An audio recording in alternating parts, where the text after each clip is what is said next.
Welcome back to Shivasai academy.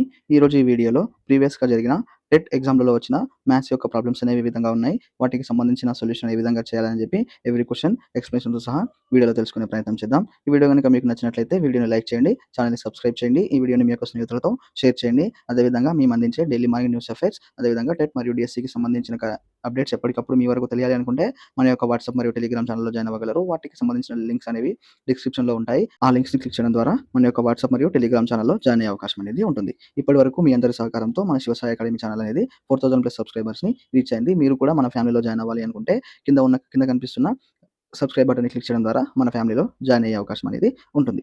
ఈ వీడియోలో మనం 8th జనవరి 2026 షిఫ్ట్ 1కి సంబంధించిన మ్యాథ్స్ ప్రాబ్లమ్స్ అనేవి ఏ విధంగా ఉన్నాయి, వాటికి సంబంధించిన సొల్యూషన్ ఏ విధంగా చేయాలి, దాని ఎక్స్‌ప్లనేషన్‌తో సహా తెలుసుకునే ప్రయత్నం అనేది చేద్దాం. ముందుగా క్వెషన్ నంబర్ 91 గనుక చూసుకుంటే, క్వెషన్ నంబర్ 91 వచ్చేసి 2² ఈజ్ ఈక్వల్ టు ఎంత అని చెప్పి క్వెషన్ ఇచ్చాడు. ఆప్షన్స్ చూసుకుంటే 64, 32, 12 అండ్ 16 అని చెప్పి ఆప్షన్స్ కూడా ఇవ్వడం అనేది జరిగింది. ముందుగా ఈ 2² అని చూసుకుంటే మనకు ఘాతాంక న్యాయాలు ఉన్నాయి కదా, ఆ ఘాతాంక న్యాయాలు చూసుకుంటే A power m whole power n is equal to A power m అనే విధంగా ఈ ఘాతాంక న్యాయాలలో ఈ యొక్క ఫార్ములాకి మనకు సిమిలర్‌గా అనేది ఈ క్వెషన్ అనేది ఇవ్వడం అనేది జరిగింది. అంటే A power m whole power n is equal to A power m into n అనేది ఈ ఘాతాంక న్యాయాల్లో ఈ A power m whole power nకి ఇది ఈక్వల్‌గా ఉంది. ఈక్వల్ టు చూసుకుంటే A power m into n అనేది మనకి ఆన్సర్ అనేది అవుతుంది. ఏముంది 2² whole square is equal to ఎంత? ఈ A power m whole power n కదా, దీన్ని చేసుకుంటే A power m into n కాబట్టి 2 పవర్ 2 ఇంటూ 2 అనేది మనకు వస్తుంది. 2 ఇంటూ 2 అంటే 4. 2 పవర్ 4 అంటే 2ని 4 టైమ్స్ ఇంటూ చేసుకోవాలి, మల్టిప్లై చేసుకోవాలి. 2 into 2 into 2 into 2 2 into 2 4 into 2 into 2 4 next 4 into 4 16 4 into 4 16 కాబట్టి ఆన్సర్ అనేది మనకు 16 అనేది అవుతుంది. ఈ విధంగా ఈ వర్గ సూత్రాలు గాని, ఘన సూత్రాలు గాని, ఘాతాంక న్యాయాలు గాని, వర్గ సమీకరణం గాని వీటిపైన ఖచ్చితంగా ఒక క్వెషన్ అనేది ఇవ్వడం జరుగుతుంది ప్రతి సెషన్‌లో. ఈ విధంగా ఈ వర్గ సూత్రాలు, ఘన సూత్రాలు, ఘాతాంక న్యాయాలు, వర్గ సమీకరణాలకు సంబంధించిన సూత్రాలన్నింటిని కూడా మేము ఖచ్చితంగా గుర్తుంచుకోవాలి. ఈ విధంగా గుర్తుంచుకోవడం ద్వారా మనము ఆ విధమైన క్వెషన్స్ అనేది ఈజీగా ఆన్సర్ పెట్టే అవకాశం అనేది ఉంటుంది. దీని క్వెషన్ నంబర్ 92 చూస్తే a transport company has some vans with 4 wheels and some mini trucks with 6 wheels. There are 25 vehicles and 120 wheels in total. How many vans are there? ఒక రవాణా సంస్థకి కొన్ని వ్యాన్లు మరియు కొన్ని ట్రక్కులు ఉన్నాయి. అవి వాహనాలు మొత్తం వచ్చేసి 25 ఉన్నాయి. వాటికి చక్రాలు వీల్స్ వచ్చేసి 120 అయితే వ్యాన్లు ఎన్ని ఉన్నాయని చెప్పి ఇచ్చాడు. ఇక్కడ వ్యాన్‌కి వచ్చేసి 4 టైర్స్, ట్రక్‌కి వచ్చేసి 6 టైర్స్ ఉన్నాయని చెప్పి కూడా ఇచ్చాడు. అంటే 4 చక్రాలు, 6 చక్రాలు. ఓవరాల్‌గా మనకి ఇచ్చేసి వ్యాన్‌లను V అనుకుందాం, ట్రక్ వచ్చేసి T అనుకుందాం. ఈ V+T వ్యాన్లు ప్లస్ ట్రక్కులు కలిపి ఎన్ని ఉన్నాయి? 25 అనేవి ఉన్నాయి. అదేవిధంగా వ్యాన్‌కి ఎన్ని చక్రాలు? 4 చక్రాలు, ట్రక్‌కి వచ్చేసి 6 చక్రాలు. అంటే V4 కదా plus T6 is equal to ఎన్ని టైర్స్ కలుపుకుంటే టైర్ వచ్చేసి మనకు 120 అనేవి. టోటల్‌గా టైర్స్ వచ్చేసి 120 అంటే వ్యాన్‌కు ప్లస్ ట్రక్ కలిపి 120 టైర్స్, వ్యాన్ ప్లస్ ట్రక్ కలిపి 25 ఉన్నాయి. ఇక్కడ మనకు కావాల్సింది వ్యాన్లు కాబట్టి ఇక్కడ ట్రక్‌ని ఈక్వల్ చేసుకుందాం. ఇక్కడ T ఉంది, ఇక్కడ 6T ఉంది కాబట్టి ఈక్వల్ చేసుకుంటే ఇక్కడ దీన్ని ఈక్వల్ ఇది 60 ఆర్ T6 ఇది 60 కాబట్టి ఇది 1T అంటే ఇక్కడ ఇంటూ 6 తోని చేసుకోవాలి. ఇక్కడ కూడా 1 తోని చేసుకోవాలి. అప్పుడు ఈక్వల్ అనేది అవుతుంది. ఓవరాల్‌గా ఈ 6 అనేది V6 అదేవిధంగా T6 is equal to 150 into 6 చేసుకుంటే 6V plus 6T is equal to 150 అవుతది. ఇంతకుముందు ఏ విధంగా ఉందో అదే 4V plus 6T is equal to 120 కదా, టోటల్‌గా 120. ఇక్కడ మనం మైనస్ చేసుకుంటే ప్లస్ ఉంటే మైనస్ అవుతది, మైనస్ ఉంటే ప్లస్ అవుతది. ఇక్కడ ప్లస్ ఉంది కాబట్టి మైనస్, ప్లస్ ఉంది కాబట్టి మైనస్, ప్లస్ ఉంది కాబట్టి మైనస్. ఇక్కడ ప్లస్ మైనస్ అవుతుంది కదా, 60 ప్లస్ 60 మైనస్ కాబట్టి ఈ 2 మైనస్ అవుతది. 6Vలకెళ్ళి 4V వస్తే 2V వస్తది. అదేవిధంగా 150లకెళ్ళి 120 పోతే 30 వస్తది. ఈ 2 ఇక్కడ ఇంటూ చేస్తుంది, ఈక్వల్ టు పోతే డివైడ్ చేస్తది. డివైడ్ 2 అంటే 2 1 జా 2 15 జా. ఇక్కడ మనకు వ్యాన్స్ ఎన్ని ఉన్నాయి? 15 అనేది వ్యాన్స్ అనేది ఉన్నాయి. ఈ విధంగా గనక ప్రాబ్లమ్స్ అనేది సాల్వింగ్ చేయగలిగితే మనకి ఆన్సర్ అనేది ఈజీగా వచ్చే అవకాశం అనేది ఉంటుంది. ఈ 92 క్వెషన్‌కి ఆన్సర్ అనేది 15 వస్తుంది. ఏ విధంగా చేసామో కూడా చూసాం. నెక్స్ట్ క్వెషన్ గనక చూసుకుంటే, నెక్స్ట్ క్వెషన్ వచ్చేసి క్వెషన్ నంబర్ 93.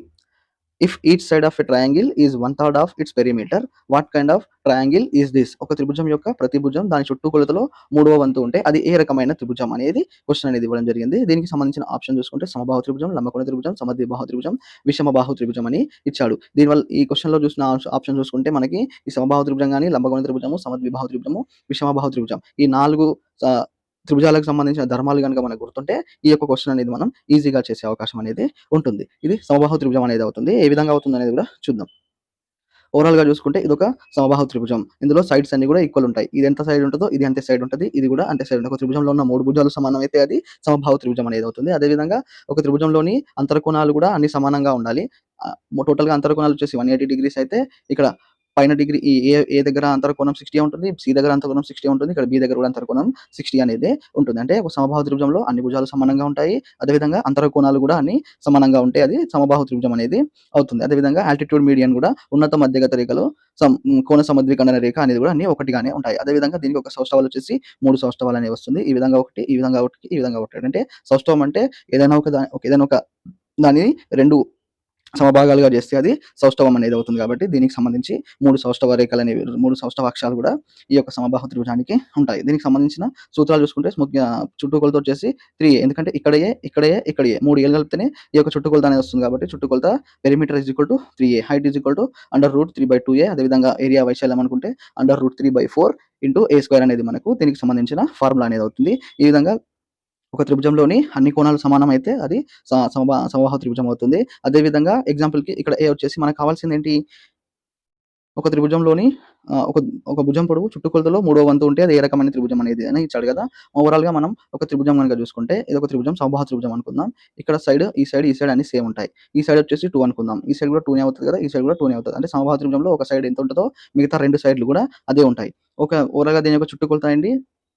3 ఇంటూ ఏ కదా చుట్టుకొలతకి 3 ఇంటూ 2 అంటే ఓవరాల్‌గా 6 అనేది వస్తుంది. ఈ యొక్క సమబాహు త్రిభుజం 2 సెంటీమీటర్లు, 2 మీటర్లు, 2 సెంటీమీటర్లు గల ఒక సమబాహు త్రిభుజం యొక్క భుజం 2 అయితే దాని చుట్టుకొలత వచ్చేసి 6 సెంటీమీటర్లు అనేది అవుతుంది.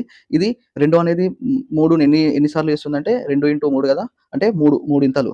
ఈ యొక్క సైజ్ అనేది ఈ పెరిమీటర్‌లో 3 ఇంతలు ఉంటుంది కాబట్టి దీనికి సంబంధించిన సరైన సమాధానం వచ్చేసి సమబాహు త్రిభుజం అనేది అవుతుంది. అంటే ఒక భుజం పొడవు దాని చుట్టుకొలత 3వ వంతు అనేది ఉంటుంది. ఈ భుజం పొడవు 3 అయితే దాని చుట్టుకొలత 6. అంటే దీన్ని ఎన్ని సార్లు ఇంటూ చేస్తే మనకి 6 వస్తుంది. ఒక భుజాన్ని ఈ 2ని 3 సార్లు ఇంటూ చేస్తే 6 వస్తుంది. కాబట్టి ఈ సమబాహు త్రిభుజం అనేది మనకు సరైన సమాధానం అనేది అవుతుంది.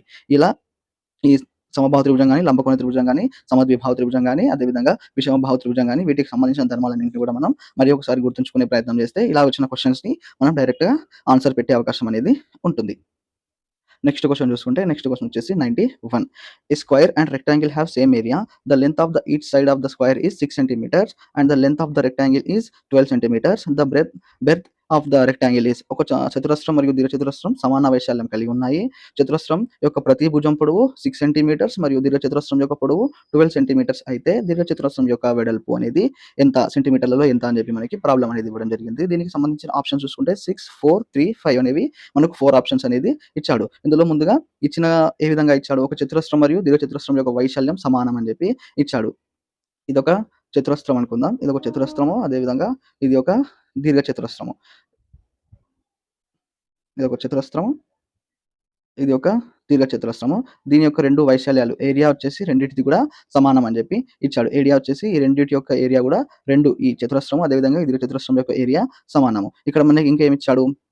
చతురస్రం యొక్క భుజం సెంటీమీటర్స్ వచ్చేసి 6 సెంటీమీటర్స్. ఏదైనా ఒక భుజం చతురస్రంలో అన్ని భుజాలు సమానంగా ఉంటేనే చతురస్రం అనేది అవుతుంది. ఏ భుజం తీసుకున్నా కూడా మనకి 6 సెంటీమీటర్స్ అవుతుంది. ఈ భుజం 6 సెంటీమీటర్సే, ఈ భుజం కూడా 6 సెంటీమీటర్సే. మనకు చతురస్రం యొక్క వైశాల్యానికి ఫార్ములా ఏంటి? a ఇంటూ a స్క్వేర్ కదా! 6 ఇంటూ 6 36 అనేది ఈ యొక్క చతురస్రం యొక్క వైశాల్యం వచ్చేసి మనకు 36 అనేది అవుతుంది. ఈ చతురస్రం యొక్క వైశాల్యం ఎంత అవుతుందో ఆ దీర్ఘచతురస్రం యొక్క వైశాల్యం కూడా అంతే ఉంది. సమానం, 2 సమానంగా ఉన్నాయని చెప్పి ఇచ్చాడు. అదేవిధంగా దీర్ఘచతురస్రం యొక్క పొడవు వచ్చేసి మనకి 12 సెంటీమీటర్స్ అయితే బెర్త్ అనేది ఎంత?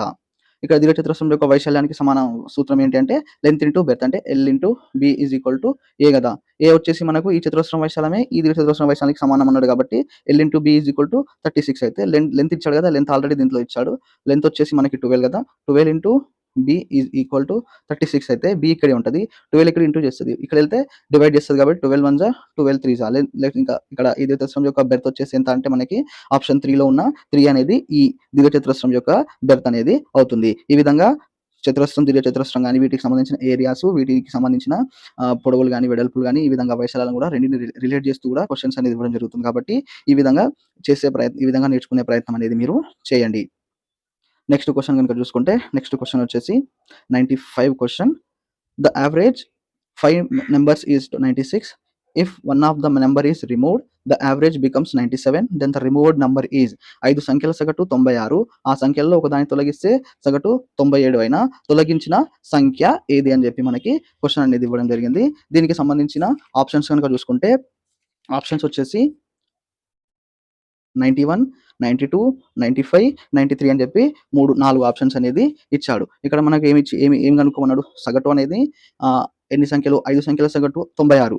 అందులో ఒక సంఖ్యను తొలగిస్తే ఆ సగటు వచ్చేసి మనకు 97 అవుతుంది. అయినా తొలగించిన సంఖ్య అనేది ఎంత అని చెప్పి క్వెషన్‌లో ఇవ్వడం జరిగింది. ఇక్కడ మనకు సగటు సూత్రం తెలుసు కదా! రాశుల మొత్తం బై రాశుల సంఖ్య. అంటే some of items is equal to number of items అనేది మనకి సగటు యొక్క సూత్రం. ముందుగా మనకి ఈ 5 అంకెల సగటు ఎంత ఇచ్చాడు అంటే సగటు వచ్చేసి 96. ఇందులో మనకు రాశుల మొత్తం ఇచ్చాడా అంటే లేదు. మనం రాశుల మొత్తం అనేది కనుక్కోవాలి. దీనికి సంబంధించిన ఎన్ని సంఖ్యలు ఉన్నాయంటున్నాడు? 5 సంఖ్యలు. ఇక్కడ 5 సంఖ్యలు. మనకు రాశుల మొత్తం తెలవదు కాబట్టి దీన్ని x అనుకుందాం. 96 అనేది ఈ 5 సంఖ్యల యొక్క సగటు అవుతది. ఇక్కడ డివైడ్ చేస్తుందంటే ఇది ఇక్కడెళ్తే మనకు మల్టిప్లై అనేది చేస్తుంది. Next x is equal to ఎంత? 96 ఇంటూ 5. 96 ఇంటూ 5 అంటే ఆన్సర్ వచ్చేసి మనకు 480 అనేది అవుతుంది. ఇదేమో 5 సంఖ్యల సగటులో సమ్ ఆఫ్ నంబర్స్ అదే ఇది ఏమంటారు? రాశుల మొత్తం వచ్చేసి మనకు 480 అవుతది. x అంటే రాశుల మొత్తం అనుకున్నాం కదా! ఇది 480 అనేది అవుతుంది. తర్వాత ఒక సంఖ్యను తొలగిస్తే అంటే ఇక్కడ 5 సంఖ్యలు కాస్త ఏమవుతాయి? మనకు 4 సంఖ్యలు అనేది అవుతాయి. తొలగించిన తర్వాత ఎంత వస్తుంది? తొలగించిన తర్వాత సగటు వచ్చేసి 97. తొలగించిన సగటు ఎంత? 97. ఇందులో కూడా మనకి రాశుల మొత్తం తెలుసా అంటే తెలియదు కాబట్టి ఇది కూడా x అని అనుకుందాం. మొత్తం ఎన్ని సంఖ్యలు ఉన్నాయి? 5లో ఒకటి తొలగిస్తేనే 97 ఏందంటే 4 అనేది అవుతది కదా! ఇది ఇక్కడ డివైడ్ చేస్తుంది. ఇది ఇక్కడెళ్తే మనకి మల్టిప్లై చేస్తుంది. 97 into 4 x is equal to 97 into 4 answer ఎంత వస్తుంది? 388 వచ్చేసి మనకు వస్తుంది. అంటే ఈ 4 సంఖ్యల యొక్క సగటు వచ్చేసి 388. 5 సంఖ్యల సగటు వచ్చేసి మనకు 480. ఈ 5 సంఖ్యల సగటు నుంచి ఈ 4 సంఖ్యల సగటును తీసేస్తే వచ్చేది మనకు ఆ తొలగించిన సంఖ్య అనేది అవుతుంది. ఏ విధంగా? 480 మైనస్ 388 కదా! దీనికి సంబంధించిన డివైడ్ చేస్తే మనకు సబ్‌స్ట్రాక్ట్ చేస్తే మనకు ఆన్సర్ వచ్చేసి 92 అనేది అవుతుంది. అంటే ఆ తొలగించిన సంఖ్య వచ్చేసి 92 అనేది ఆన్సర్ అనేది అవుతుంది. ఈ విధంగా సగటు పైన ప్రశ్నలు ఇది కూడా ప్రతి సెషన్‌లో వస్తున్నాయి కాబట్టి ఈ సంఖ్యాక శాస్త్రంలో సగటు పైన ప్రశ్నలు ఏ విధంగా వస్తాయో కూడా మీరు డైలీ ప్రాక్టీస్ అనేది చేయాల్సి ఉంటుంది. దీనికి సంబంధించిన సగటులో మార్పుకు సంబంధించిన ఇన్ఫోగ్రాఫిక్ కూడా ఇక్కడ ఇవ్వడం జరిగింది. చూసే ప్రయత్నం అనేది చేయండి. నెక్స్ట్ క్వెషన్ చూసుకుంటే నెక్స్ట్ క్వెషన్ వచ్చేసి 96థ్ question 14 minus 2 into 5 plus 3/2 plus 2 ఈ మీసాల బ్రాకెట్లు ఉన్నాయి. దీనికి సంబంధించిన ఆప్షన్స్ వచ్చేసి 7 1/2 11/2 4 1/2 3 1/2. ఇది మనకి ఆన్సర్ ఏ విధంగా చేయాలంటే మనకి బోడోమాస్ రూల్ ఉంది కదా! బోడోమాస్ రూల్ గనుక మీకు తెలిసి ఉంటే దీనికి సంబంధించిన ఆన్సర్ అనేది ఈ విధంగా ఈజీగా చేసే అవకాశం అనేది ఉంటుంది. బోడోమాస్ రూల్ అనేది అందరికీ తెలిసే ఉంటుంది. బట్ ఇక్కడ చూడండి బోడోమాస్ రూల్ అంటే B అంటే బ్రాకెట్ ఆఫ్, B అంటే బ్రాకెట్, O అంటే ఆఫ్, D అంటే డివిజన్ భాగాహారం, M అంటే గుణకారం మల్టిప్లికేషన్, A అంటే అడిషన్ కూడిక, S అంటే సబ్‌స్ట్రాక్షన్. అంటే ఈ విధంగా గనక మనకి ప్రాబ్లమ్ అనేది ఇస్తే ముందుగా మనం చేయాల్సింది ఏంటి? డివిజన్ అనేది చేయాలి. బ్రాకెట్‌లోనే తీసేసుకోవాలి.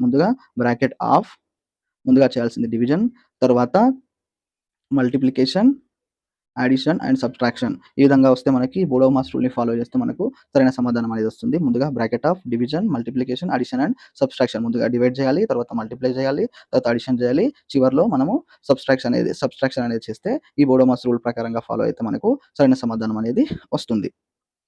ముందుగా బ్రాకెట్ ఆఫ్ అంటే బ్రాకెట్‌లో ఉన్న వాటిని మనం క్లియర్ చేసుకోవాలి. ఇక్కడ 3/2 ఉంది. +2 అండ్ 2 ఇంటూ 5 అనేది ఉంది కదా! ముందుగా ఈ బ్రాకెట్‌లోనే తీసేసుకుందాం. 3/2 అంటే ఎంత? ఇది ఇక్కడ 2 ఉంది కదా! చూపిస్తా ఆగండి. నెక్స్ట్ ఏముంది? బ్రాకెట్‌లో వచ్చేసి 3/2 ప్లస్ 2 అనేది ఉంది. ఇక్కడ ఏం లేకపోతే బై 1 ఉన్నట్టుగానే అర్థం. ఈ రెండిటికి గనక మనం కాసాగు తీసుకుంటే 2 అనేది వస్తుంది. 2 వచ్చేసి 2 టేబుల్‌లో ఎన్ని సార్లు పోతుంది? 1 టైమ్ కదా! 2 1 2.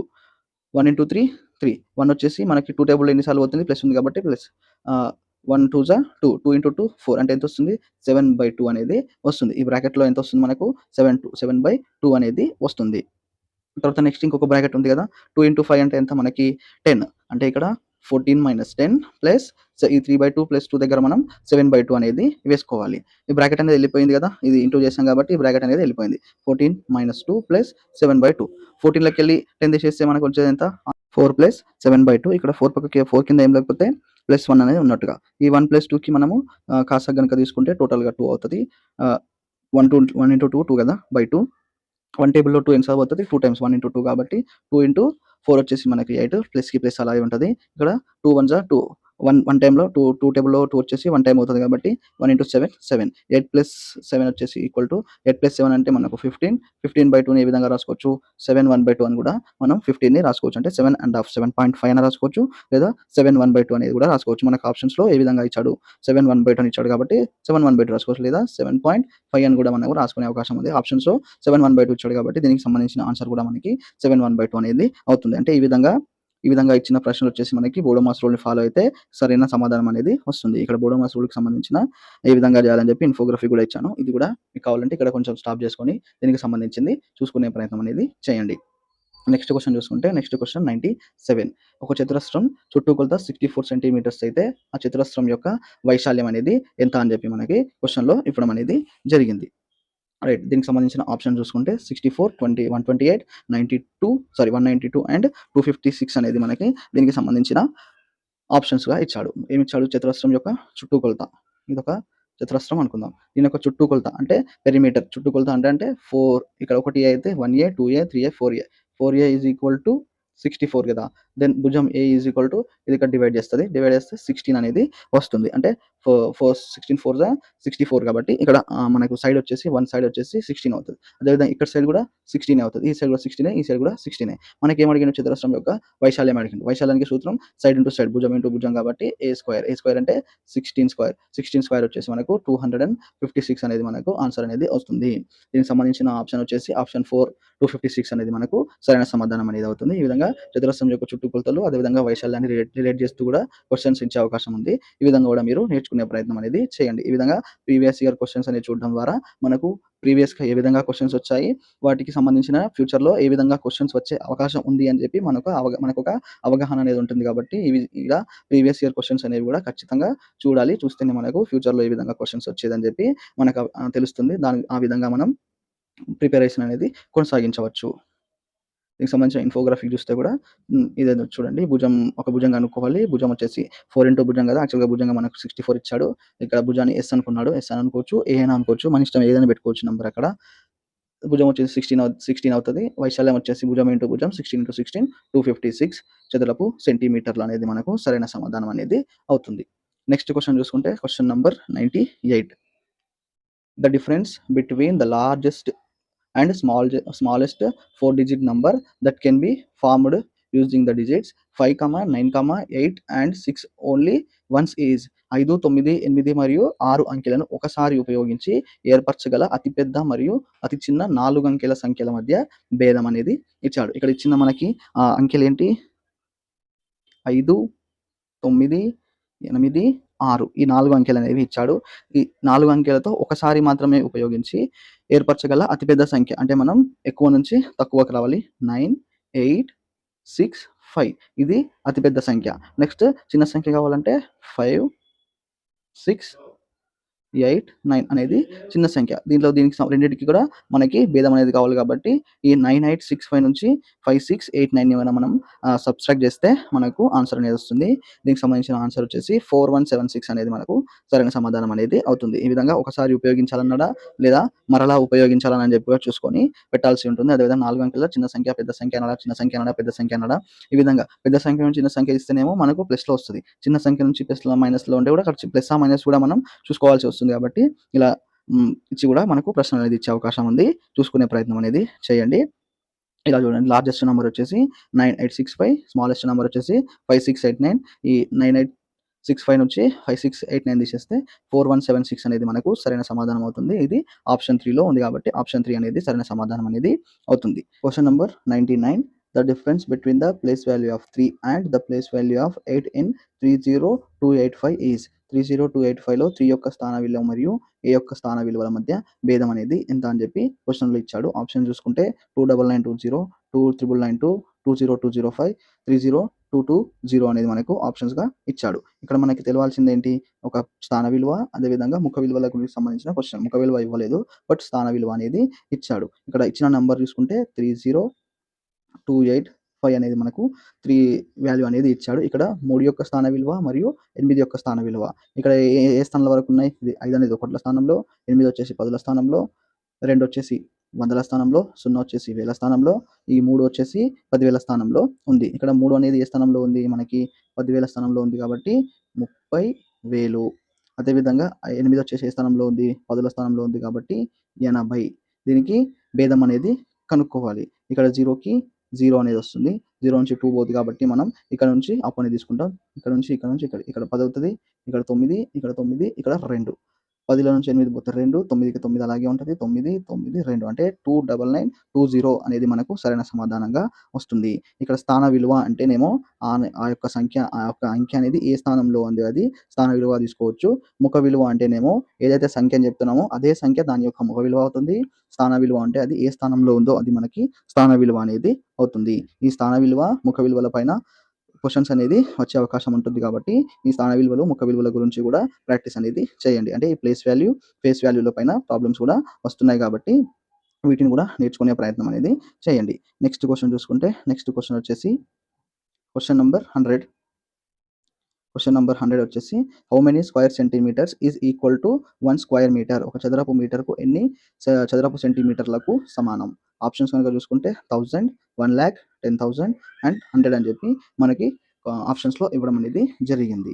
మనకి మామూలుగా ప్రాథమిక కొలత అనేది తెలుసు కదా! 1 metre is equal to 100 centimetres అనేది మనకిది ప్రైమరీ విలువ. ప్రైమరీ విలువ కొలత వచ్చేసి మనకు 1 మీటర్‌కి ఒక 100 సెంటీమీటర్స్ అనేది మనకు ఈ ప్రాథమిక కొలత అనేది మనకు తెలుసు. 1 metre is equal to 100 centimetres.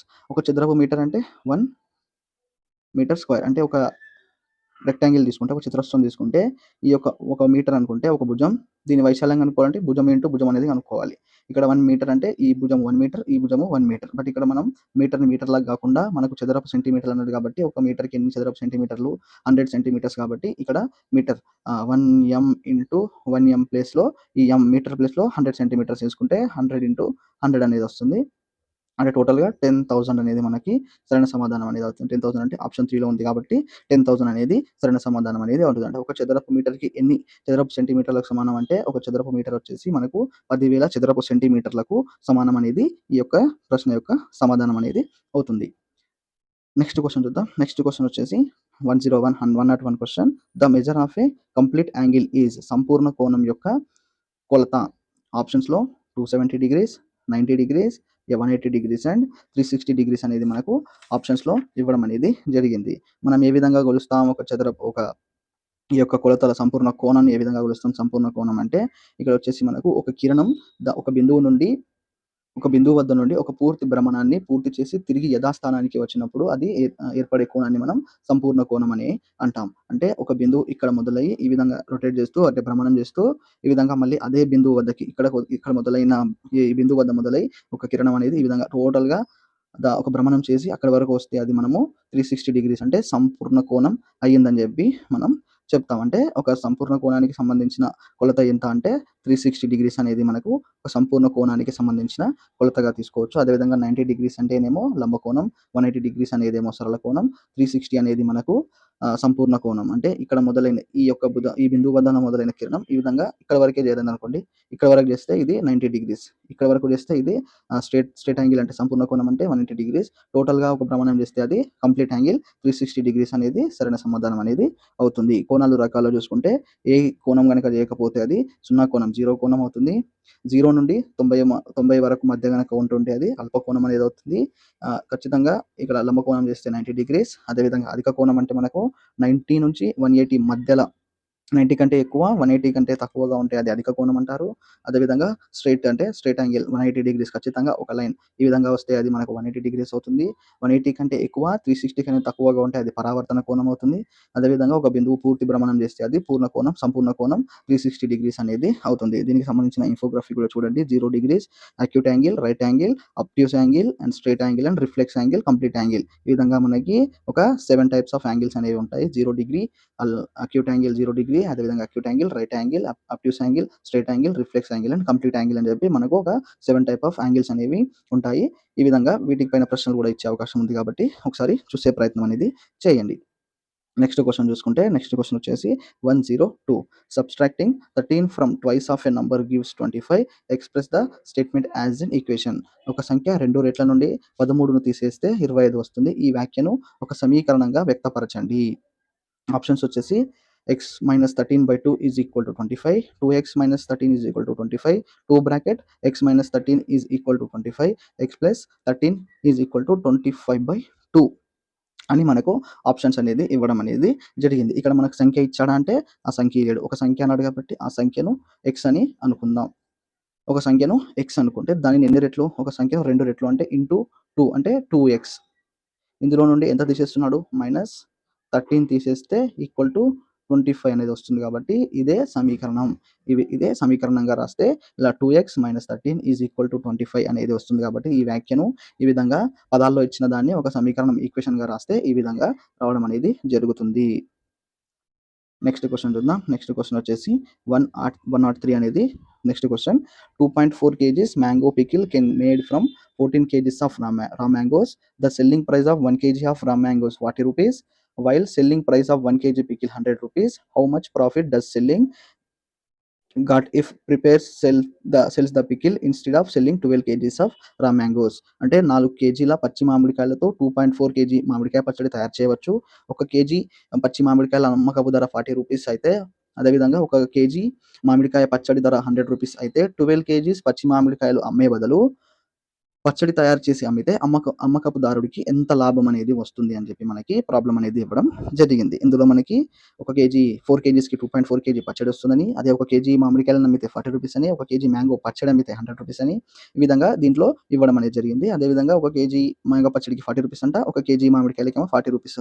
40 rupees ఏమో కేజీ మామిడికాయలకి, 1 కేజీ మ్యాంగో పచ్చడికి 100 రూపీస్ వస్తుంది. అంటే ఇలా డైరెక్ట్‌గా మామిడికాయలు అమ్మడం బెటరా? లేదంటే మామిడికాయ పచ్చడి చేసి అమ్మడం బెటరా? అలా చేస్తే అమ్మకపుదారుడికి ఎంత లాభం వస్తుందని చెప్పి మనకి ప్రశ్నలో ఇవ్వడం అనేది జరిగింది. అంటే చూసుకుంటే 4 కేజీస్‌కి 2.4 కేజీ పచ్చడి అనేది వస్తుంది. అంటే 4 కేజీ మామిడికాయలు తీసుకుంటే 2.4 కేజీ వస్తుంది. మనకి ఇచ్చిన టోటల్‌గా ఎన్ని కేజీస్ ఉన్నాయి? 12 కేజీస్ కదా! అంటే 12 కేజీస్‌కి ఎన్ని కేజీల మామిడి పచ్చడి వస్తుందంటే ఎక్కువ బై తక్కువ ఇస్తే మనకు సరైన సమాధానం అనేది వస్తుంది. ఏ విధంగా 12 into 2.4/4. 4 ones 4 3s 3 into 2.4 చేస్తే మనకు వచ్చేది ఎంత? 7.2. అంటే టోటల్‌గా 12 కేజీస్ రా మామిడి పండ్లకి మనకు 7.2 కేజీస్ అనేది మనకి పచ్చడి అనేది వస్తుంది. అంటే 12 కేజీస్‌కి 7.2 కేజీ పచ్చడి అనేది వచ్చింది. ఇక్కడ 1 కేజీ పచ్చడికి ఎంత ఇంటూ 100 కదా! ఇది వచ్చేసి ఎంత వస్తుంది? 720 అనేది వస్తుంది. అంటే ఈ 12 కేజీస్ మ్యాంగోస్‌ని పచ్చడి చేస్తే 7.2 కేజీస్ పచ్చడి వస్తుంది. దీన్ని సెల్ చేస్తే మనకు 720 రూపీస్ అనేది వస్తుంది. అదేవిధంగా ఈ 12 కేజీస్ మ్యాంగోస్ పచ్చి మామిడికాయలు అమ్మితే మనకి 1 కేజీకి 40 అంటే ఈ 12 కేజీలకు 40 ఇంటూ 12 ఇంటూ 40 అంటే మనకి 480 అనేది వస్తుంది. 480 అంటే ఈ పచ్చడి చేస్తేనేమో 720 వస్తుంది. పచ్చడి చేయకుండా డైరెక్ట్‌గా అమ్మితే మనకి 480 వస్తుంది. ఈ 720 నుంచి 480 మైనస్ చేస్తే 240 అనేది వస్తుంది. కాబట్టి ఈ విధంగా పచ్చి మామిడికాయలు కాకుండా ఇలా పచ్చడి చేసి అమ్మితే మనకి 240 రూపీస్ అనేది ఎక్కువగా వస్తుంది. అంటే అమ్మకపుదారుడికి 240 రూపీస్ అనేది ఎక్కువగా అధికంగా మిగులుతుంది. లాభం అనేది వస్తుంది. ఆన్సర్ వచ్చేసి ఆప్షన్ 3లో ఉన్న 240. Question number 104 చూద్దాం. A shopkeeper gives 30% discount on a bag that cost 960 rupees. How much does the customer pay? ఒక దుకాణదారుడు 960 రూపాయలు ఖరీదు చేసే బ్యాగుపై 30% డిస్కౌంట్ ఇస్తే కస్టమర్ చెల్లించవలసిన మొత్తం అనేది ఎంత అని చెప్పి ఇచ్చాడు. ఇక్కడ బ్యాగ్ ఖరీదు ఎంత? 960 కాబట్టి ఇది 100%కి 960 అవుతది. 30% డిస్కౌంట్ ఇచ్చిండంటే 100లో 30% డిస్కౌంట్ తీసేస్తే మిగిలింది ఎంత? 70% అనేది కస్టమర్ అనేది పే చేస్తాడు కాబట్టి ఇప్పుడు 70% అనేది ఎంత అనేది మనం క్యాలిక్యులేట్ చేయాలి. ఇక్కడ ఎక్కువ బై తక్కువ వస్తుంది కాబట్టి 960 × 70/100 అనేది మనం చేస్తే ఆన్సర్ అనేది వస్తుంది.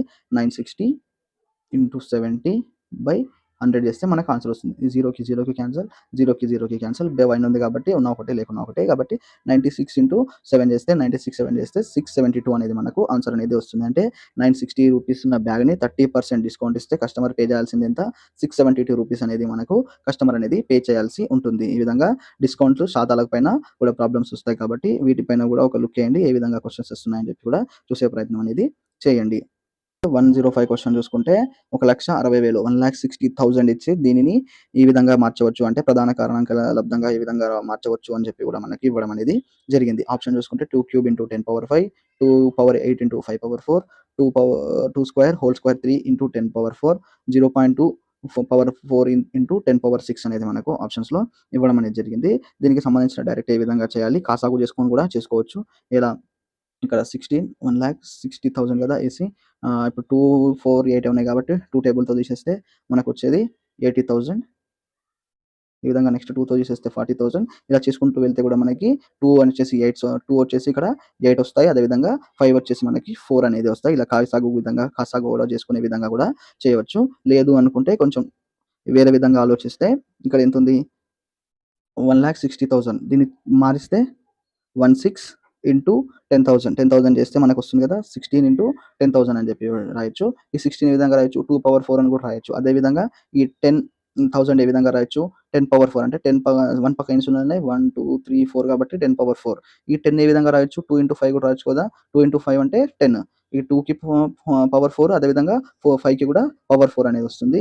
ఇక్కడ ఆల్రెడీ 16ని 2/4గా రాసాం. ఈ 10,000ని 2/4 ఇంటూ 5/4గా రాసాం. 2/4 ఇంటూ 2/4 ఇంటూ 5/4 ఈ విధంగా రాసుకోవచ్చు. ఈ రెండు సేమ్ ఉన్నాయి. ఏ పవర్ ఎం ఇంటూ ఏ పవర్ ఎం అనేది రెండు ఉన్నాయి కాబట్టి బేసెస్ ఈక్వలే కాబట్టి ఈ పవర్స్ కూడా ఈక్వల్ చేసుకోవాలి. 2/8 ఇంటూ 5/4 అనేది వస్తుంది. ఈ విధంగా ఆన్సర్ అనేది వస్తుంది. కాసాగు చేసుకొని కూడా చేసుకోవచ్చు. లేదు అనుకుంటే ఈ విధంగా విడదీసి కూడా మనం ఆన్సర్ అనేది చేసుకునే అవకాశం అనేది ఉంటుంది. ఆన్సర్ వచ్చేసి 2/8 అదేవిధంగా 5/4 అనేది మనకు ఆన్సర్ అనేది వస్తుంది. ఈ 1,60,000 గనక మనం ఈ విధంగా కారణాంకాల రూపంలో రాస్తే. నెక్స్ట్ క్వెషన్ చూద్దాం. Next question 106 ratio of diameter to radius in a circle respectively. ఒక వృత్తంలో వరుసగా వ్యాసం మరియు వ్యాసార్థాల నిష్పత్తి. ఆప్షన్ చూసుకుంటే √2:1, 1:3, 1:2, 2:1 అని చెప్పి మనకు ఆప్షన్స్‌లో ఇవ్వడం అనేది జరిగింది. వ్యాసం మరియు వ్యాసాల మధ్య నిష్పత్తిని గురించి వృత్తం గురించి తెలుసుకుందాం. ముఖ్య భావన చూసుకుంటే వృత్తం యొక్క వ్యాసం దాని వ్యాసార్థానికి రెట్టింపుగా ఉంటుంది. ఇక్కడ ఈ d అనేది వ్యాసం అనుకుంటే ఇక్కడ ఈ r అనేది వ్యాసార్థం అనేది వస్తుంది. ఈ వ్యాసంలో ఉన్న సగాన్ని మనం వ్యాసార్థం అని అంటాం. అంటే ఒక వృత్తం యొక్క వ్యాసం అనేది వ్యాసార్థానికి రెట్టింపుగా ఉంటుంది.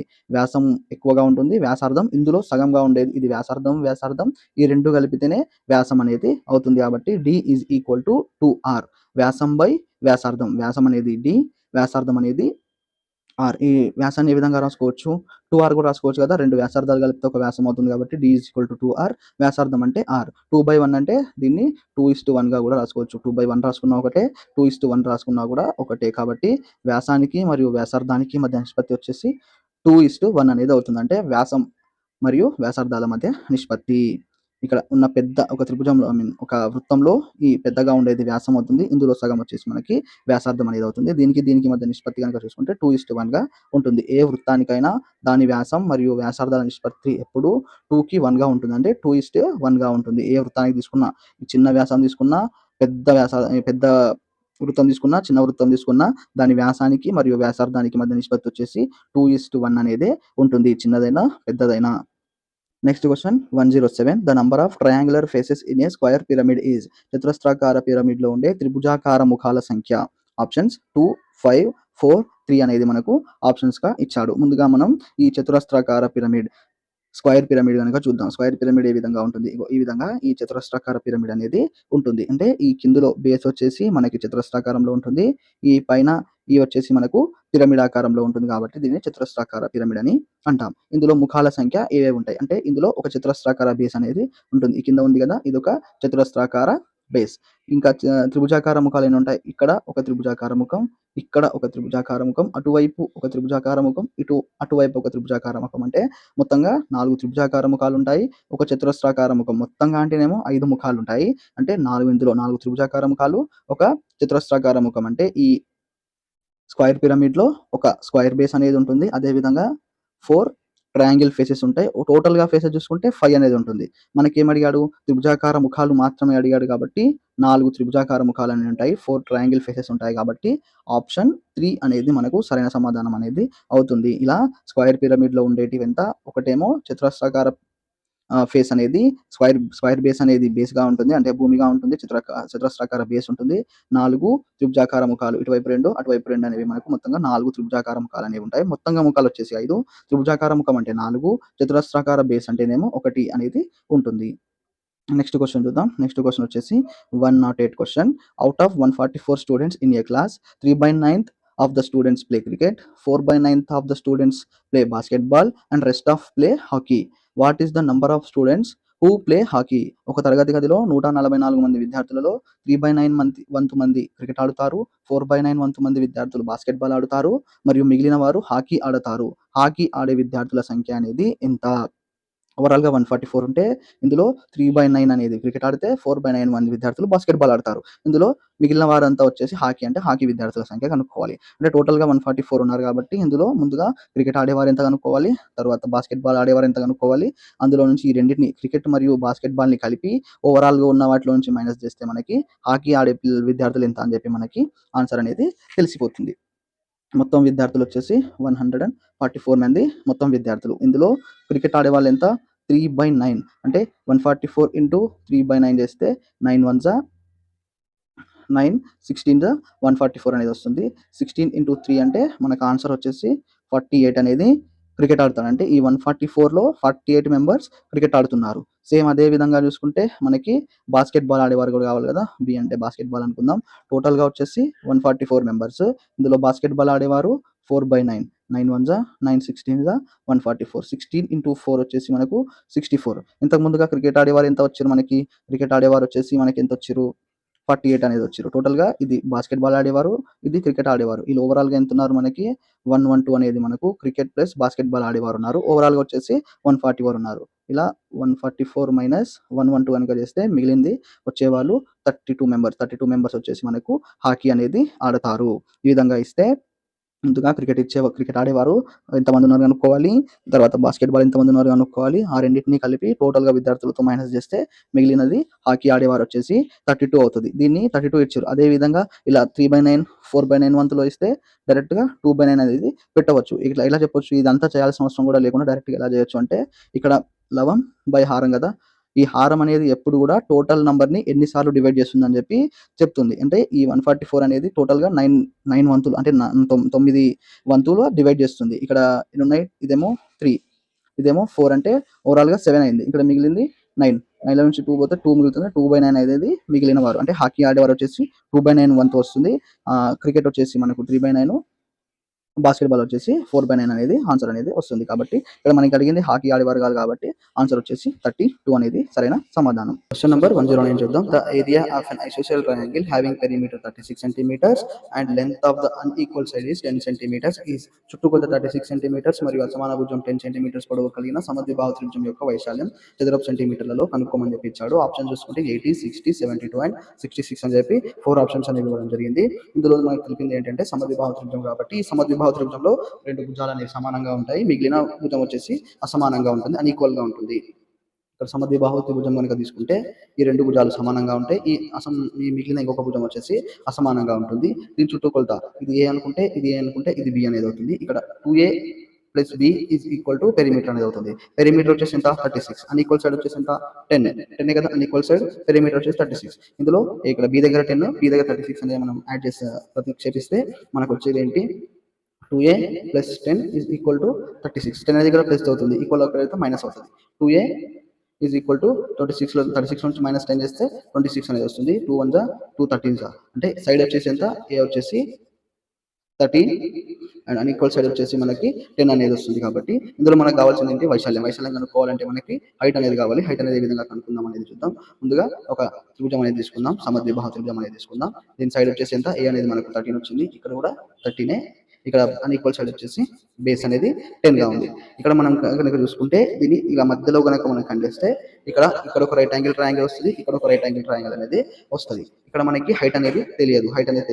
ఇక్కడ మనం ఈ రైట్ యాంగిల్ ట్రయాంగిల్ ని కనుక చూసుకుంటే వన్ సైడ్ వచ్చేసి 13, ఇంకొక సైడ్ ఏంది? ఇక్కడ టోటల్ గా అన్‌ఈక్వల్ సైడ్ వచ్చేసి మనకి 10. అంటే ఇందులో హాఫ్ చేస్తే ఇక్కడ 5 అనేది వస్తుంది. అంటే ఇక్కడ ఒక సైడ్ వచ్చి మన కర్ణం వచ్చేసి 13 ఉంది. ఒక సైడ్ వచ్చేసి మనకు 12 ఉంది. అంటే ఈ సైడ్ అనేది మనకు తెలియదు. ఇక్కడ మనకు పైథాగోరస్ త్రికాలు కనుక తెలిసి ఉంటే ఇక్కడ మనకు డైరెక్ట్ గా ఆన్సర్ అనేది 12 అని చెప్పి మనం పెట్టే అవకాశం అనేది ఉంటుంది. ఎలా? ఇక్కడ వచ్చేసి మనకు ఒక సైడ్ 5 ఉంది, ఒక సైడ్ 13 ఉంది. ఆటోమేటిక్ గా ఇంకొక సైడ్ వచ్చేసి కూడా మనకి హెచ్ వచ్చేసి ఇక్కడ హైట్ ఇక్కడ ఈ యొక్క సైడ్ వచ్చేసి మనకు 12 అనేది అవుతుంది. అందుకే పైథాగోరస్ త్రికాలు కూడా ఈ సమద్విబాహు త్రిభుజానికి కానీ అదేవిధంగా దీర్ఘచతురస్రానికి కానీ ఈ పైథాగోరస్ త్రికాలు కనుక మనకు అన్ని గుర్తుంటే ఈజీగా మనం ఆన్సర్ అనేది పెట్టేలాగా మనం ఈ విధంగా ఈజీగా చేసే అవకాశం అనేది ఉంటుంది. కాబట్టి పైథాగోరస్ త్రికాలను కూడా మనం తెలుసుకుందాం. డైరెక్ట్‌గా మనకు పైథాగరస్ త్రికం అని తెలుసు కదా! కర్ణం స్క్వేర్ ఈజ్ ఈక్వల్ టు భుజం స్క్వేర్ ప్లస్ భుజం స్క్వేర్. కర్ణం స్క్వేర్ అంటే ఎంత? 13 స్క్వేర్ ఈజ్ ఈక్వల్ టు ఒక భుజం స్క్వేర్ వచ్చేసి మనకి 5 స్క్వేర్. ఇంకొక భుజం అనేది మనకు తెలవదు కాబట్టి హెచ్ అనేది అట్లనే వేసుకుందాం.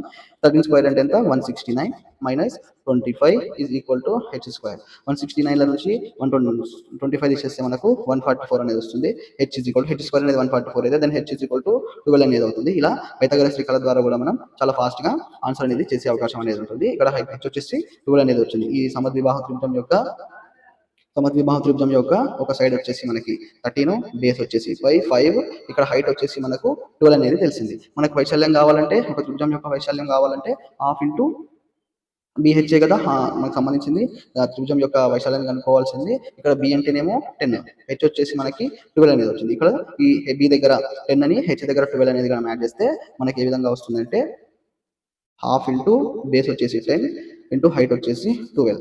2 1 జా 2 5 జా 12 into 5 వచ్చేసి మనకు 16. ఈ ఏరియా ఆఫ్ ద ఇక్కడ ఏరియా ఎంత వస్తుంది మనకు? ఆప్షన్ 2 అనేది 60 అనేది మనకు ఆప్షన్ 2 అనేది వస్తుంది. అందుకే పైథాగరస్ త్రికలను కూడా మనం ఏ విధంగా ఈజీగా ఫైండ్ అవుట్ చేయాలని చెప్పి కూడా దానికి సంబంధించిన వీడియో కూడా మన ఛానల్లో ఉంది. ఆ వీడియోని కూడా చూడండి. పైథాగరస్ త్రికలను ఏ విధంగా ఈజీగా చూడొచ్చు. దానికి సంబంధించిన లింక్ కూడా నేను డిస్క్రిప్షన్లో కానీ లేదంటే ఐకార్డ్స్లో కానీ పెడతాను, లేదా కామెంట్ సెక్షన్లో కూడా దానికి సంబంధించిన లింక్ అనేది ఇస్తాను.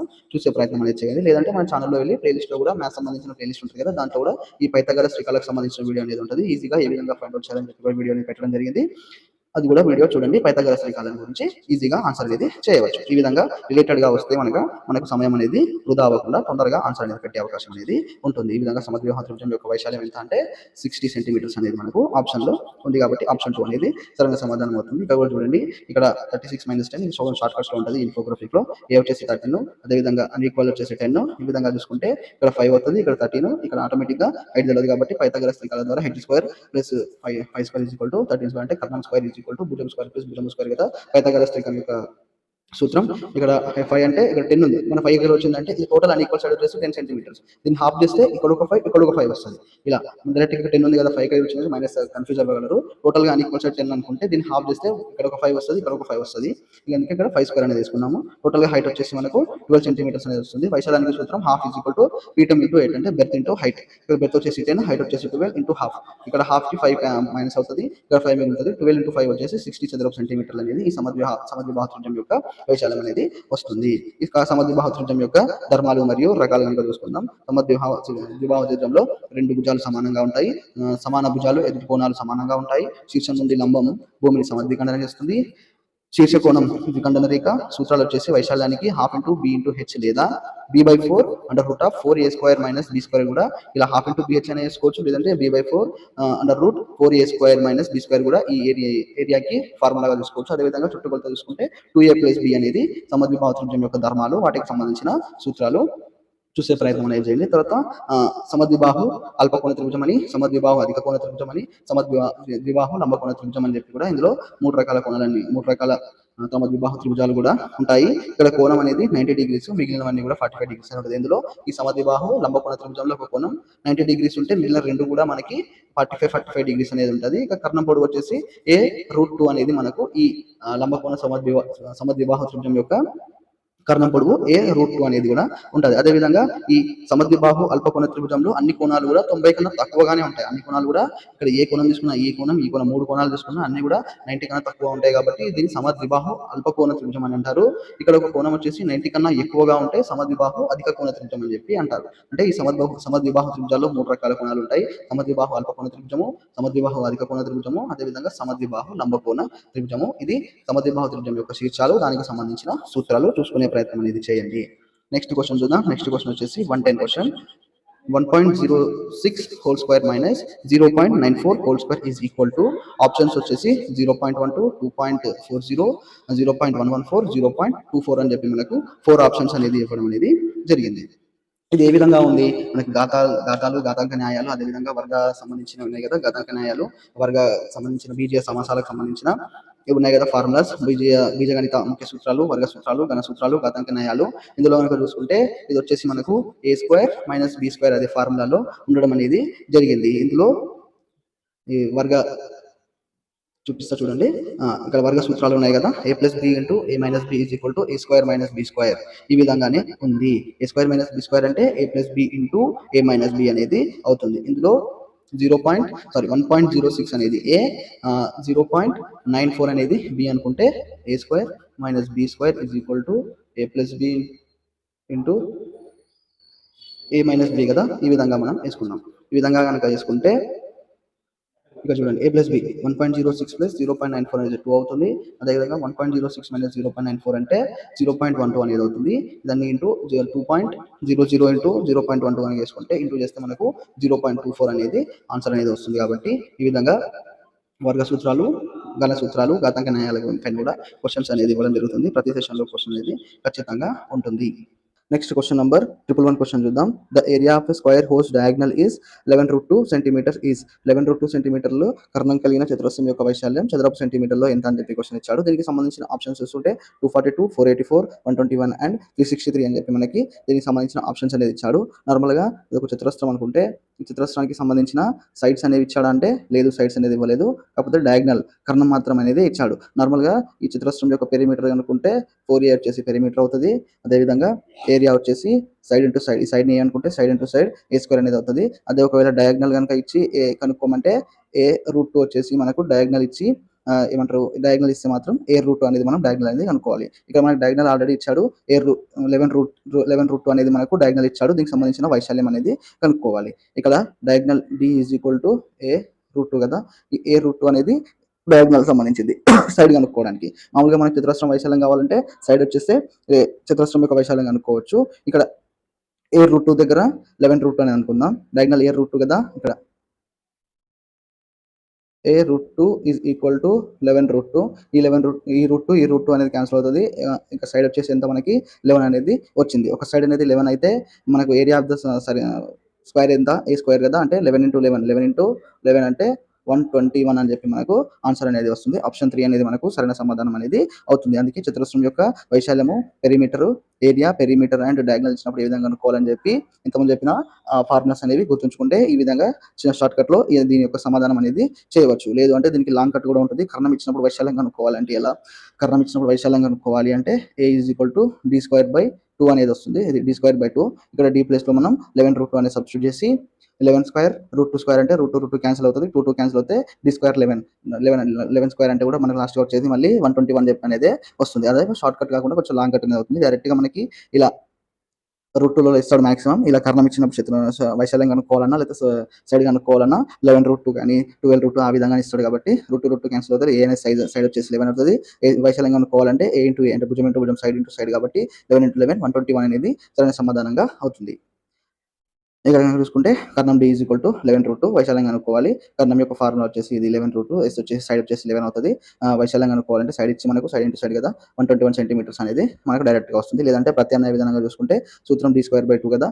11√2 హోల్ స్క్వేర్ అవుతుంది. ఇంకా 11 ఇంటూ 11 వచ్చేసి 121.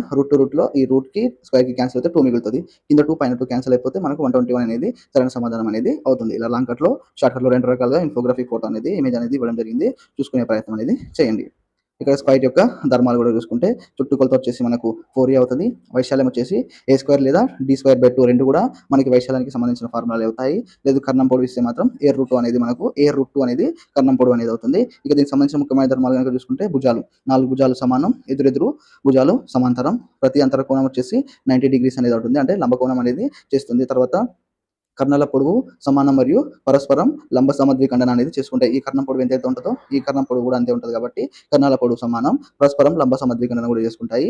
ఈ దానికి 4 సౌష్టవాక్షాలు అనేది ఉంటాయి. 1, 2, 3, 4 ఇలా 4 సౌష్టవాక్షాలు కూడా చతురస్రానికి ఉంటాయి. ఇది సంబంధించిన primary properties and important formulas సంబంధించి స్క్వేర్ యొక్క ఇంపార్టెంట్ ఫార్ములాస్ చూసుకునే ప్రయత్నం అనేది చేయండి. కావాలంటే స్క్రీన్ షాట్ కూడా తీసుకునే ప్రయత్నం అనేది చేయండి. ఇలాగే పెడతాను.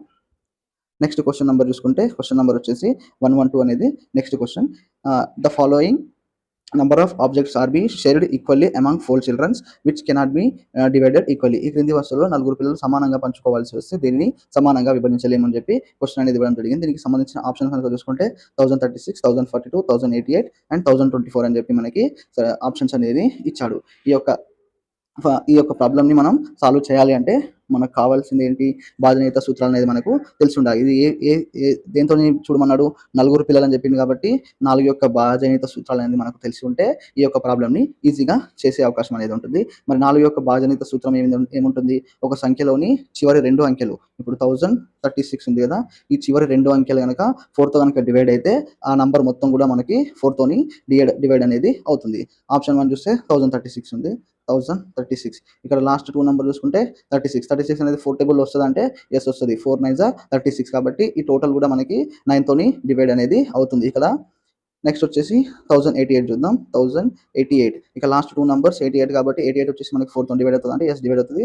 4 2 2 4 2 8 4 2 8 కాబట్టి ఈ 1088 కూడా విభజిస్తాం కాబట్టి ఇది కూడా ఆన్సర్ అనేది కాదు. తర్వాత 1024, ఈ 24 కూడా మనకి 4 తోని డివైడ్ అవుతుంది అంటే ఎస్ డివైడ్ అవుతుంది. 4 6 24 కాబట్టి ఇది కూడా మనకి ఈక్వల్గా విభజించగలము. ఇక మిగిలింది 1042 ఈ లాస్ట్ 2 నంబర్స్ కూడా 4 తోని డివైడ్ అవుతాయి అంటే 4 1 4 ఇంకా 2 రాదు కాబట్టి ఇది మనం విభజించలేము. అంటే ఈ క్రింది వస్తువులలో ఈ 1042ని నలుగురు పిల్లలకు సమానంగా విభజించలేము. ఈ విధంగా బాధ్యత సూత్రాలకు సంబంధించిన అప్లికేషన్ మెథడ్లో కూడా క్వశ్చన్స్ అనేది ఇవ్వడం అనేది జరుగుతుంది కాబట్టి ఈ విధంగా కూడా మీరు ప్రాక్టీస్ అనేది చేయండి.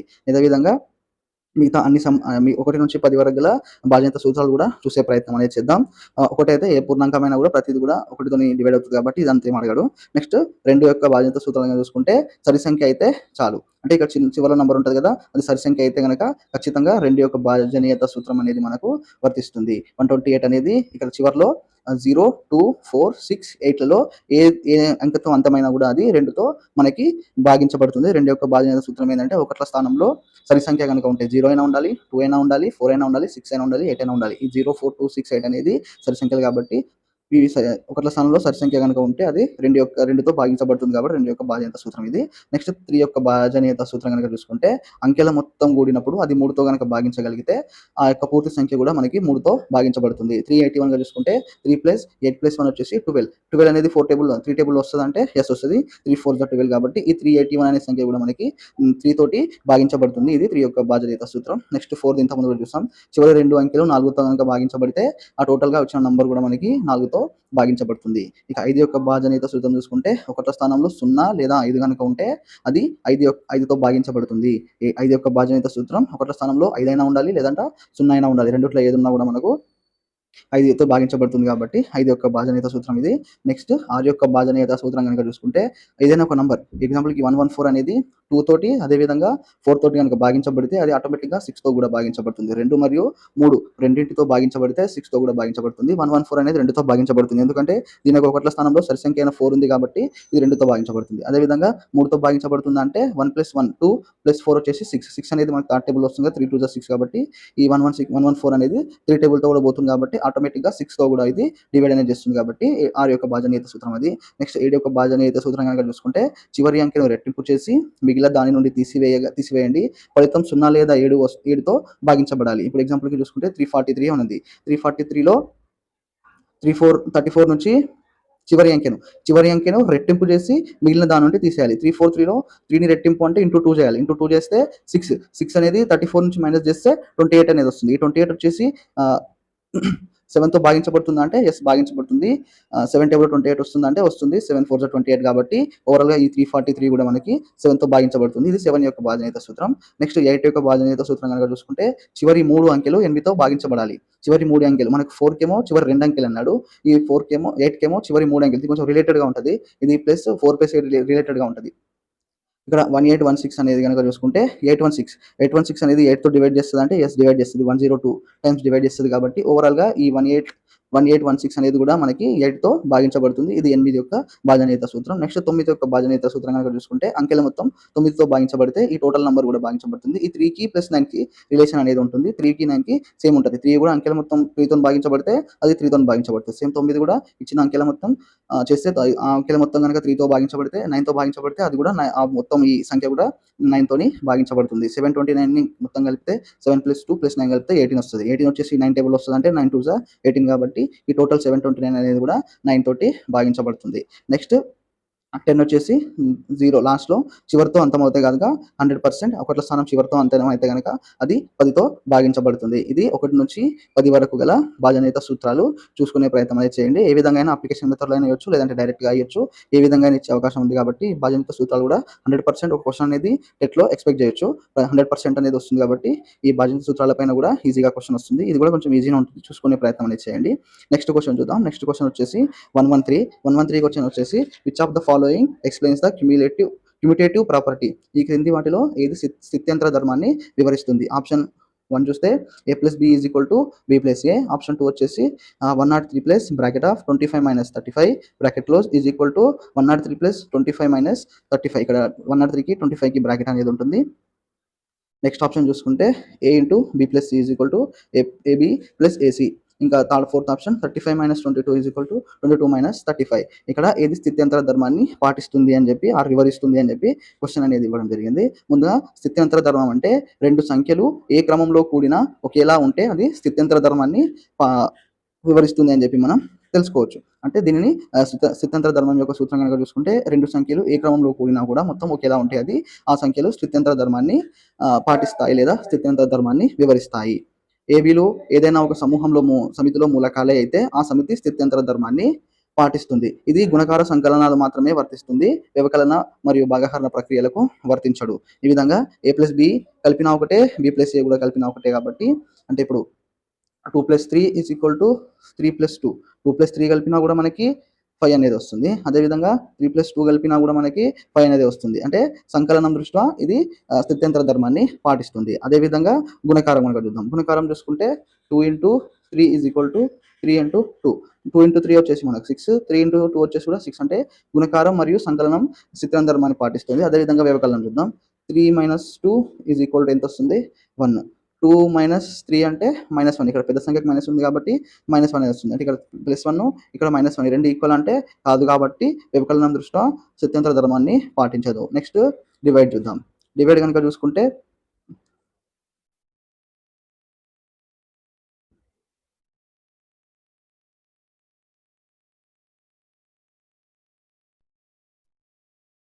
నెక్స్ట్ భాగాహారం చూసుకుందాం. నెక్స్ట్ భాగాహారం చూస్తే 4/2 = 2 అనేది ఉంటుంది. 2 1 2 2. నెక్స్ట్ అదే 2/4 అంటే మనకు ఆన్సర్ వస్తుందంటే ఆన్సర్ వచ్చేసి పాయింట్లలో వస్తుంది కాబట్టి ఇది కూడా ఈక్వల్ అనేది కాదు కాబట్టి ఈ స్థిత్యంతర ధర్మం అనేది సంకలనం మరియు వ్యవకలనం దృష్ట్యానే ధర్మాన్ని పాటిస్తుంది. అదేవిధంగా మనకి ఇంకా గుణకారం కానీ వ్యవకలనం కానీ పాటించదు. ఇక్కడ స్థిత్యంతర ధర్మాన్ని పాటించేది ఏది అంటే ఆప్షన్ a+b = b+c అనేది స్థిత్యంతర ధర్మాన్ని వివరిస్తుంది. నెక్స్ట్ క్వశ్చన్ నెంబర్ 114 చూద్దాం. 25% of what some of money is equal to 12 1/2% of 240. ఎంత మొత్తంలో 25% ధనం అనేది 240లో 12 1/2%కి సమానం అని చెప్పి క్వశ్చన్ ఇచ్చారు. దీనికి సంబంధించిన ఆప్షన్స్ వస్తే 60, 150, 90, 120 అని చెప్పి 4 ఆప్షన్స్ అనేది ఇవ్వడం జరిగింది. దీనికి సంబంధించిన ప్రాసెస్ అనేది ఏ విధంగా ఉంటుంది ప్రాబ్లమ్ సాల్వింగ్ లో చూసే ప్రయత్నం అనేది చేద్దాం. ముందుగా మనకి ఎంత మొత్తం ఇవ్వలేదు, దీంట్లో 25% ధనం అనేది ఇవ్వలేదు కాబట్టి ఇది సెకండరీ చేద్దాం. ముందుగా 240లో 12 1/2%కి ఎంత అని చెప్పి మనం కనుక్కుందాం. ముందుగా ఈ 12 1/2 అనేది అపక్రమ భిన్నంలో ఉంది. క్రమ భిన్నంలో కనుక మార్చితే 2 × 12 + 1 అంటే 25/2 అనేది అవుతుంది. పర్సెంట్కి పర్సెంట్ అనేది అలాగే వేద్దాం. 25/2% అనేది అవుతుంది. అంటే 240లో 25/2% అనేది ఎంత అని చెప్పి మనకి తెలుసుకుందాం. ముందుగా 240లో 25/2% అనేది ఎలా చేయాలంటే 240 × 25/2. ఇక్కడ మనం పర్సెంటేజ్ తీసేయాలి అంటే డివైడ్ 100తో చేస్తే పర్సెంటేజ్ తీయొచ్చు. పర్సెంటేజ్ యాడ్ చేయాలంటే ఇంటూ 100 కనుక చేస్తే మనము పర్సెంటేజ్ అనేది యాడ్ చేయొచ్చు. డివైడ్ 100 చేస్తే పర్సెంటేజ్ అనేది తీసేయవచ్చు. ఇక్కడ వచ్చేసి 25 1 25 4 వస్తుంది. 4 1 4 6 24. ఇక్కడ 60 మిగులుతుంది. నెక్స్ట్ 2 1 2 3 6 30. అంటే 240లో 12 1/2% ఎంత మనకి 30 అనేది ఆన్సర్ 30 అనేది వస్తుంది. డైరెక్ట్ ఫైనల్ ఆన్సర్ అనేది కాదు. ఇక్కడ ఎంత మొత్తంలో 25% ధనం అనేది ఇచ్చాడు కాబట్టి చూద్దాం. ఇక్కడ మనం ఎంత మొత్తం అనేది ఇవ్వలేడు కాబట్టి దాన్ని x అని అనుకుందాం. 30 అనేది ఇక్కడ 30 అనేది వచ్చింది కదా. 1240లో 12 1/2% 30 వచ్చింది కదా. ఇది మొత్తం నంబర్ వచ్చేసి మనం x అనుకుందాం. 30 అనేది x లో 25% అంటే ఎంత అవుతుంది? 25% అయితే అని కదా మనకు కావాల్సింది. 30 అనేది మనకు ఈ 240లో 12 1/2% వచ్చేసి మనకు 30 అనేది అవుతుంది. మొత్తం ధనం ఎంత మనకు తెలియదు కాబట్టి దాన్ని x అనుకుందాం. ఈ 30లో 25%, 30లో 30 అనేది ఎక్స్‌లో 25% అయితే 30 అనేది ఎక్స్‌లో 25%, ఎక్స్ అనేది టోటల్ 100% కదా! ఇక్కడ మనకొచ్చేసి ఎక్స్ వచ్చేసి 100% అయితది. అదేవిధంగా ఈ 25% ఎంతవుతది? 30 అనేది అవుతుంది. అంటే మనకిక్కడ టోటల్ 100% అనేది ఎంతని తెలవాలి. అంటే 100%, 25% అనేది మనకు 30 అయితే 100% అనేది ఎంత కావాలి కాబట్టి ఇక ఎక్కువ బై తక్కువ క్రాస్ మల్టిప్లికేషన్ గనుక చేసుకుంటే 30 ఇంటూ 100/25.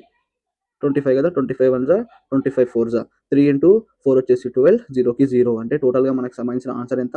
120 అనేది సరైన సమాధానంగా మనం తీసుకోవచ్చు. ఆప్షన్ 4కి సంబంధించింది. ఈ విధంగా అప్లికేషన్ మెథడ్‌లో కూడా ఇది దీనికి సమానం, ఇది దీనికి సమానం అని చెప్పి ఈ విధంగా కూడా అప్లికేషన్ మెథడ్‌లో క్వెషన్స్ అనేవి వచ్చే అవకాశం ఉంటుంది కాబట్టి చూసుకునే ప్రయత్నం అనేది చేయండి. దీనికి సంబంధించిన ఇన్ఫోగ్రాఫిక్ పిక్చర్ గనుక చూసుకుంటే కూడా ఇదే విధంగా ఇవ్వడం అనేది జరిగింది. 25% అనేది ఎక్స్‌లో 25% 30 అయితే 100% ఎంత అనేది చూసుకుంటే మనకు 120 అనేది అవుతుంది. ఇది 114 క్వెషన్‌కి సంబంధించిన సొల్యూషన్ ఏ విధంగా చేయాలని స్టెప్ బై స్టెప్. ఈ వీడియోలో టోటల్‌గా మనం 8థ్ జనవరి మార్నింగ్ సెషన్ ఉంది కదా! సెషన్‌కి సంబంధించిన 24 క్వెషన్స్ అనేది ఏ విధంగా ప్రాబ్లమ్ అనేది సాల్వ్ చేయాలని చెప్పి చూసాం కదా!